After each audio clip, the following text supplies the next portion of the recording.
अभी अभी एक खबर निकलकर सामने आ रही है। सीबीआई ने खुलासा कर दिया है बंगाल के बारे में, जिसको सुनकर आप हैरान हो जाओगे। अब सरकारी अस्पतालों में हो रही है मरीजों के अंगों की कालाबाजारी।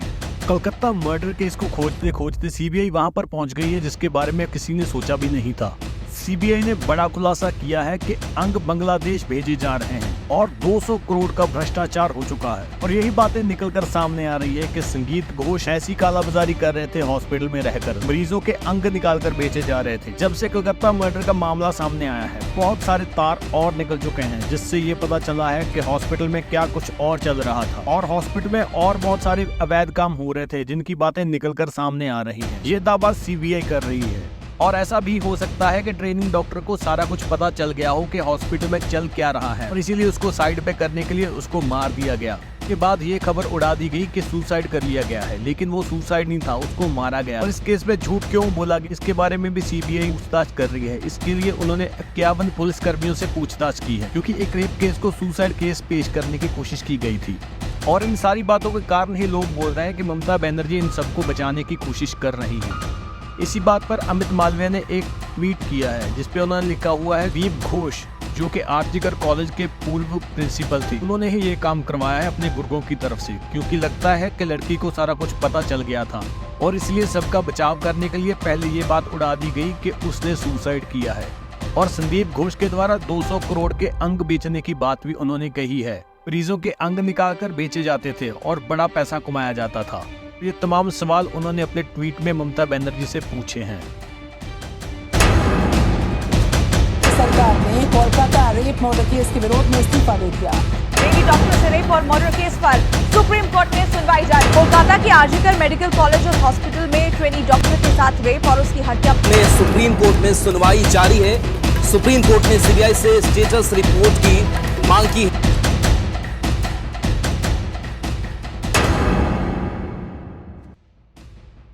कोलकाता केस के बाद बंगाल का माहौल बिगड़ता जा रहा है। कोलकाता रेप कांड को हुए 1 मंथ हो चला है। सीबीआई इस केस को हैंडल कर रहे हैं, लेकिन फिर भी ममता बनर्जी और टीएमसी की दिक्कतें बढ़ती जा रही हैं।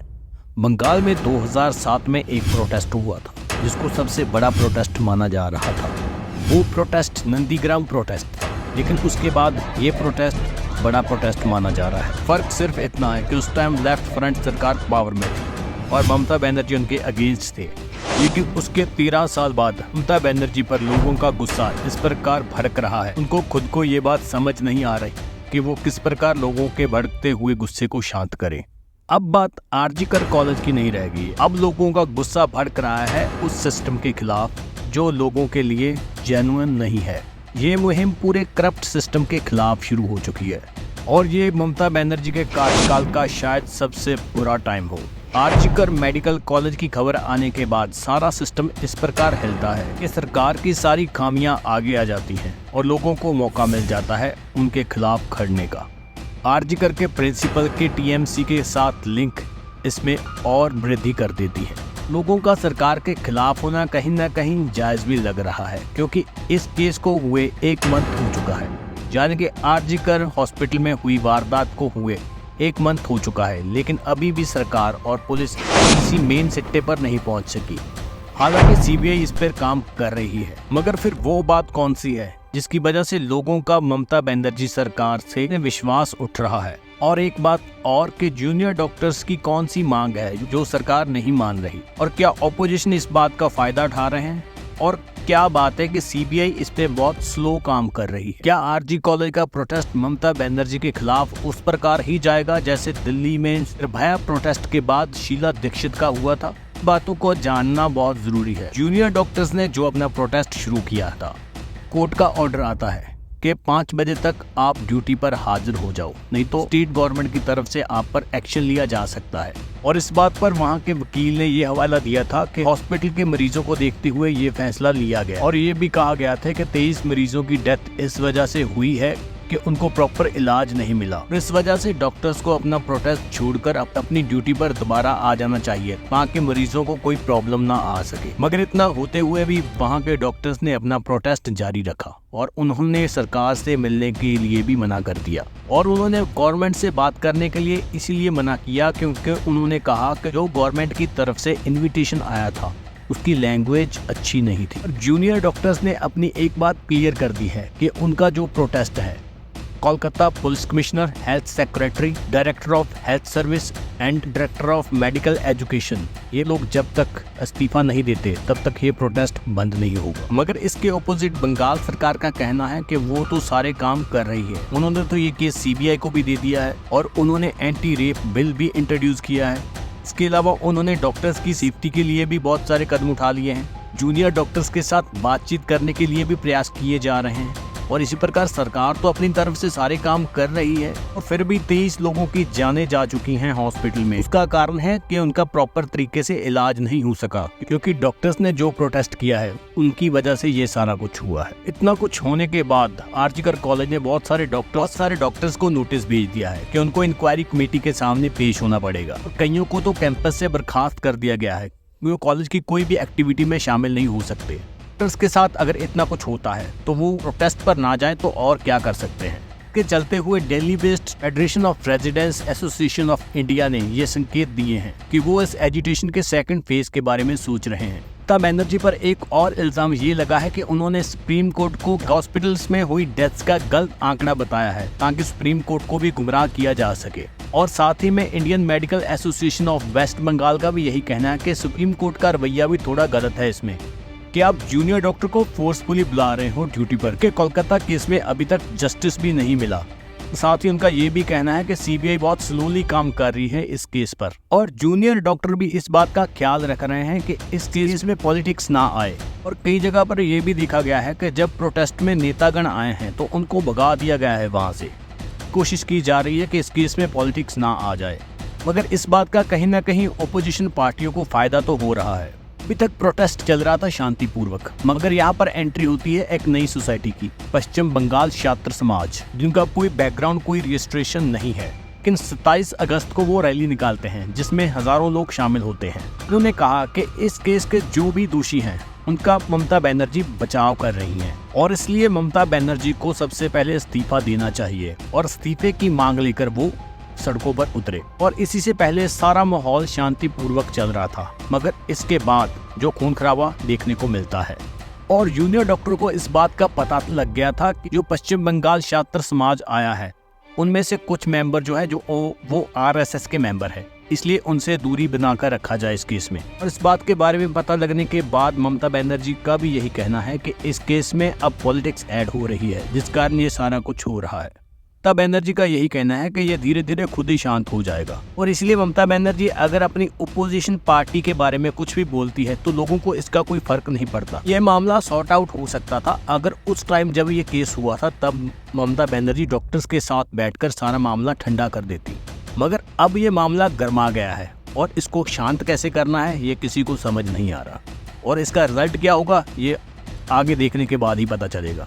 और इसी के बीच जवाहर सीरीकर जो राज्यसभा मेंबर है वो इस्तीफा दे देते हैं अपने पद से और उनका कहना ये है कि पार्टी में प्रॉपर तरीके से जो करप्शन के खिलाफ काम नहीं किया जा रहा है, जो भ्रष्ट लोग हैं उनको ऊंचे पद दिए जा रहे हैं।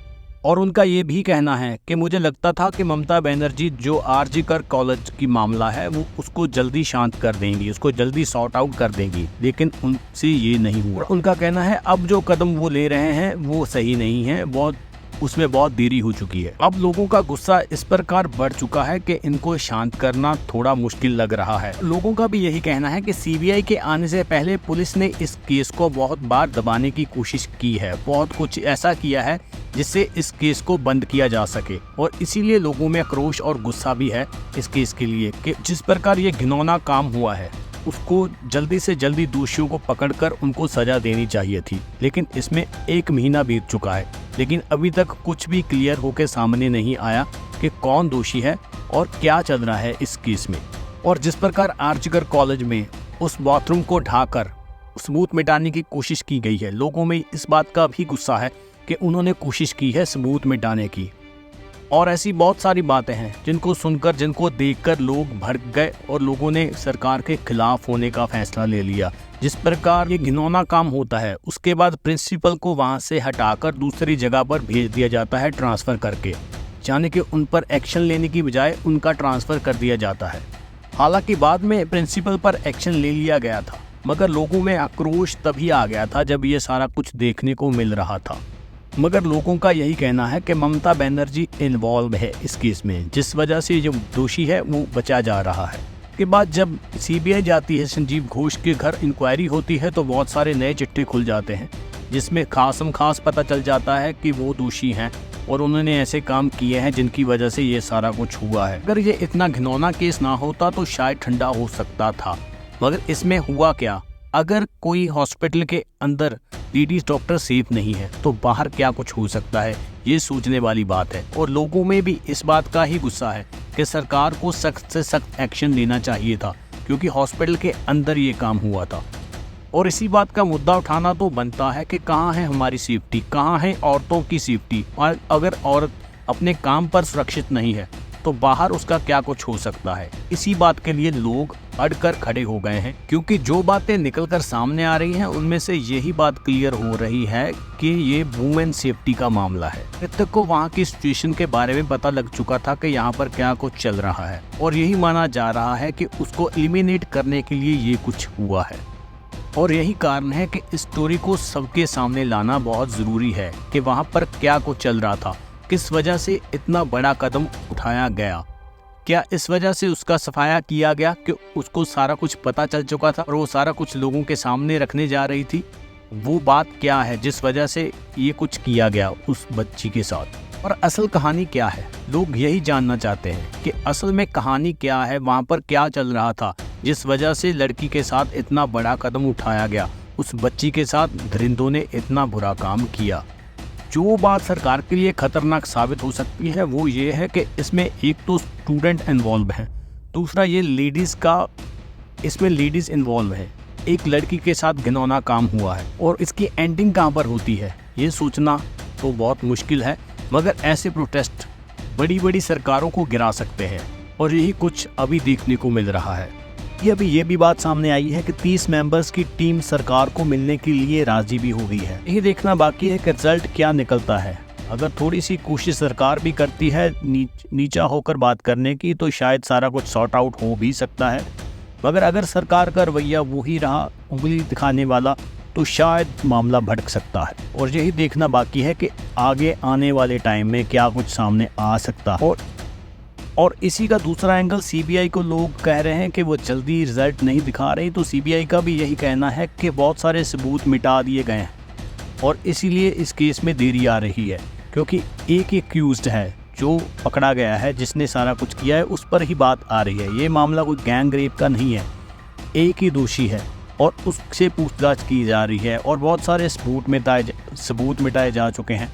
और इसके अलावा जो डॉक्टर घोष है और जो डॉक्टर घोष है उनकी पत्रियां खुलती जा रही हैं। ईडी के छापे के बाद बहुत सारी बातें सामने आ गई उनकी, और ये केस में यही देखना बाकी है कि आगे होता क्या है। अगर सरकार का रवैया लोगों के लिए अच्छा रहा तो शायद मामला ठंडा हो सकता है, मगर अगर सरकार कुछ ऐसा करती है जो फैसला लोगों के खिलाफ हो तो शायद ये मामला बहुत भड़क सकता है और इसके नतीजे बहुत बुरे निकल सकते हैं। तो यही देखना बाकी है कि आगे होता क्या है। और वो लोग जो इस प्रोटेस्ट के लिए जी जान तोड़कर मेहनत कर रहे हैं कि बच्ची को इंसाफ मिल सके, इसके लिए लाइक तो बनता है। अगर आपको वीडियो अच्छी लगे तो चैनल को सब्सक्राइब कर ज़रूर जान।